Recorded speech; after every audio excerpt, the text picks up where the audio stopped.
অনেকদিন পর নানার বাড়িতে বেড়াতে গিয়েছিলাম। বাড়ির সবকিছু আগের মতোই আছে, সেই উঠান, সেই গাছপালা, পরিবেশ। মামা মামি নানা সবাই আগের মতোই অনেক আদর যত্ন করেন, কিন্তু একটা জায়গায় এখনো বড় শূন্যতা অনুভব করি।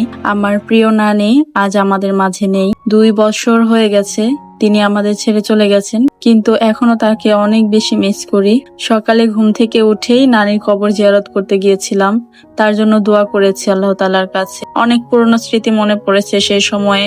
একটা বিষয় খুব অনুভব করলাম, মানুষ চলে যায় কিন্তু তার ভালোবাসা কখনো শেষ হয় না। প্রিয় মানুষদের স্মৃতি আমাদের হৃদয়ে আজীবন বেঁচে থাকে। আজকের সকালটা আমার জন্য অনেক আবেগের ছিল, মনটা বারবার ভারী হয়ে যাচ্ছিল। তারপরও মনে শান্তি লাগছিল এই ভেবে যে নানির জন্য অন্তত দোয়া করার সুযোগ পেয়েছি। আলহামদুলিল্লাহ। আল্লাহ আমার নানিকে মাফ করে দিন, তাকে জান্নাতের সর্বোচ্চ মর্যাদা দান করুন, তার কবরের জীবনকে শান্তিময় করে তুলুন। আমিন। আজকের ভিডিওতে সেই আবেগঘন মুহূর্তগুলো, নানার বাড়ির পরিবেশ, পরিবারের সাথে কাটানো সময় এবং গ্রামের সুন্দর কিছু দৃশ্য আপনাদের সাথে শেয়ার করব। আসসালামু আলাইকুম, সবাই কেমন আছেন? আশা করছি যে যেখান থেকে আমার ভিডিওটি দেখছেন আল্লাহর অশেষ রহমতে সবাই ভালো আছেন। আমরাও আলহামদুলিল্লাহ ভালো আছি। চলে আসলাম বরাবরের মতো নতুন আরো একটি ব্লগ ভিডিও নিয়ে। আশা করছি ভিডিওটি আপনাদের কাছে ভালো লাগবে।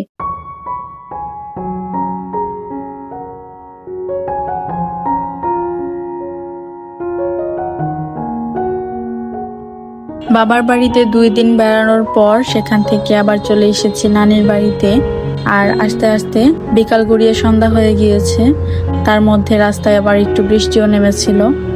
তাই আর আজকের দিনের ওরকম কোনো ভিডিও ফুটেজ নিতে পারিনি, রাতের খাবারের সময় একটু ভিডিও নিয়েছে আর কি। আজ অনেকদিন পর আবার এসেছি নানার বাড়িতে। এই বাড়িতে পা রাখলেই আমার ছোটবেলার অসংখ্য স্মৃতি মনে পড়ে যায়। ছোটবেলায় যখনই নানির বাড়িতে আসতাম তখন সবচেয়ে বেশি অপেক্ষা করতাম একজন মানুষের জন্য, তিনি ছিলেন আমার প্রিয় নানি।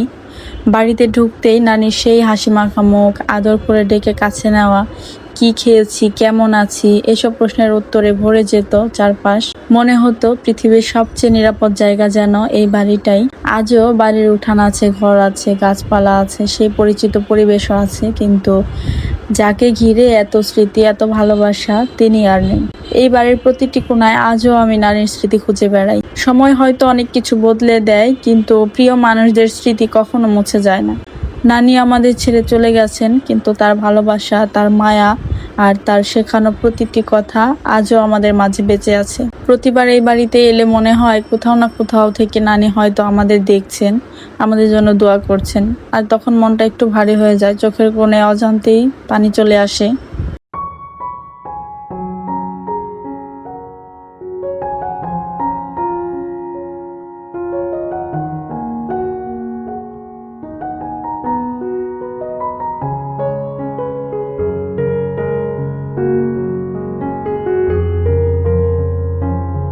গতকাল রাতে এসেই পোলাও, মাংস, রোস্ট এগুলো খেয়েছি। আর কোরবানির ঈদের পর থেকে একটানা পোলাও, মাংস, পিঠা, বিরিয়ানি, নানান রকমের খাবার খেতে খেতে এখন আর ভালো লাগে না, একেবারে হাঁপিয়ে গিয়েছি। মনে হয় যেন শাক, ভাজি, ভর্তা এগুলো দিয়ে ভাত খেলে মনটা অনেক শান্তি লাগবে। আর সেজন্য মামিদেরকে বলেছি যাতে দুপুরে ভাতের ব্যবস্থা করে। আর তাই মামিরা ভাত রান্না করেছে, সেই সাথে ঘন ডাল, ইলিশ মাছ ভাজা, মিষ্টি কুমড়ার শাক ভাজি, সুরমা মাছ ভাজা এবং লতি দিয়ে চিংড়ি মাছ রান্না করেছে। এগুলো খেয়ে যে তৃপ্তি পেয়েছি তা আসলে ওই রোস্ট, পোলাও, মাংসতে সেই তৃপ্তিটা পাওয়া যায় না। ওগুলো আসলে মুখরোচক খাবার, তবে খাওয়ার পর তেমন শান্তি পাওয়া যায় না। তবে ভাত, শাক, সবজি এগুলো খেলেই কিন্তু প্রকৃত তৃপ্তিটা পাওয়া যায়।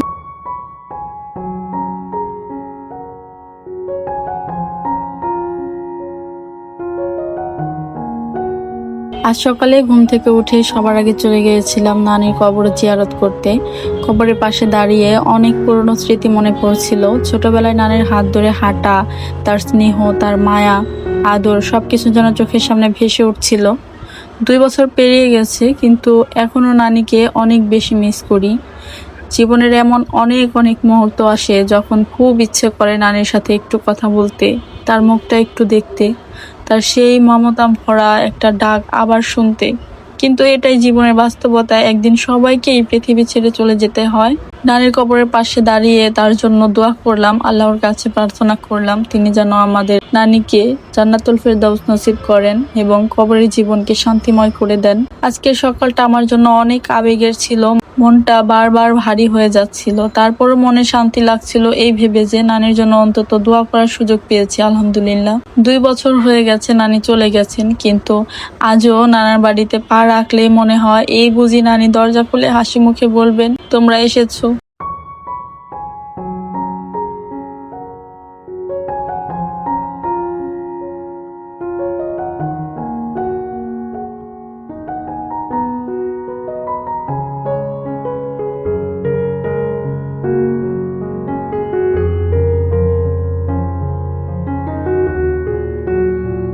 যতই স্বাভাবিক হওয়ার চেষ্টা করছি ততই মনে হচ্ছে যেন আরো বেশি আবেগ আপ্লুত হয়ে পড়েছি।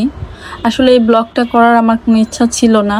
নানি মারা যাবার পরে এই বাড়িতে যতবার এসেছি চাইলে অনেক ব্লগ করতে পারতাম, কিন্তু ব্লগে কি বলবো, কথা বলার কোনো ভাষাই খুঁজে পাইনি আমি, তাই আর সাহস করে ব্লগ করার ইচ্ছাও প্রকাশ করিনি। তবে আজকের ভিডিওটি শুধু এই জন্যই করা, স্মৃতিটুকু অন্তত ধরে রাখা।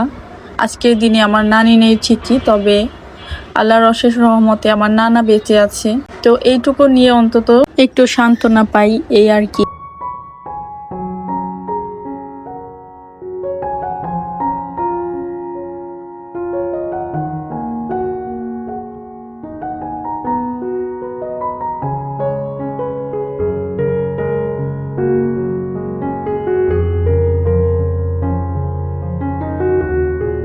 ছোটবেলা থেকে আমি নানির কাছে বড় হয়েছি। আমার যখন 1.5 বছর বয়স, সেই সময়ে আমার আম্মুর অনেক বড় একটা অসুখ হয়, অনেক বেশি অসুস্থ হয়ে পড়ে। সেই সময়ে একটা বাচ্চা পালা আসলে খুব কঠিন হয়ে পড়েছিল, সেজন্য নানি আমাকে নিয়ে এসেছিল তার কাছে। বেশ কয়েক বছর নানির কাছে থেকেছি। তো দেখা গিয়েছে নানির সাথে আমার যে একটা সম্পর্ক তৈরি হয়েছে সেটা আসলে নানি নাতনির যে সম্পর্ক তার অনেক বেশি ঊর্ধ্বে, যেটা আমি চাইলেও সারা জীবনে কোনো দিনও ভুলতে পারবো না। সাধারণত নানি নাতনির যে একটা সম্পর্ক থাকে আমাদের সমাজে, তো সেই রকম একটা সম্পর্ক কিন্তু আমাদের মধ্যে ছিল না। আমাদের সম্পর্কটা ছিল নানি নাতনির সম্পর্কেরও অনেক বেশি ঊর্ধ্বে। আমরা একজন আরেকজনকে বোনের মতো স্নেহ করতাম। একটা বড় বোন যেমন ছোট বোনকে আগলে রাখে ভালোবাসা দিয়ে, ঠিক সেরকমই ছিল আমাদের সম্পর্ক। আমরা 2 বোন, আমার নানির সাথে আমাদের এমন বন্ধন ছিল মনে হতো যেন আমরা 3 বোন। আর আমরা ভাই বোনেরা সেটাই বলতাম। আমার বড় ভাই সবসময় বলতো আমার 2 বোন না, আমার 3 বোন। আর আমার নানিকে সবসময় মজা করে বড় আপা বলে ডাকতো। তো এই যে আমাদের একটা স্মৃতি, এটা কিভাবে ভোলা সম্ভব আপনারাই বলেন? এই এত মায়া, এত ভালোবাসা, এগুলো কই যাবে? এগুলো কি আসলে ভোলা সম্ভব কোনোদিনও? মামা মামি নানা সবাই অনেক আদর করেন, অনেক ভালোবাসেন, কিন্তু জীবনে কিছু শূন্যতা আছে যা অন্য কেউ পূরণ করতে পারে না। নানির সেই মমতা, সেই স্নেহ, ডাক, এসব শুধু নানিরই ছিল।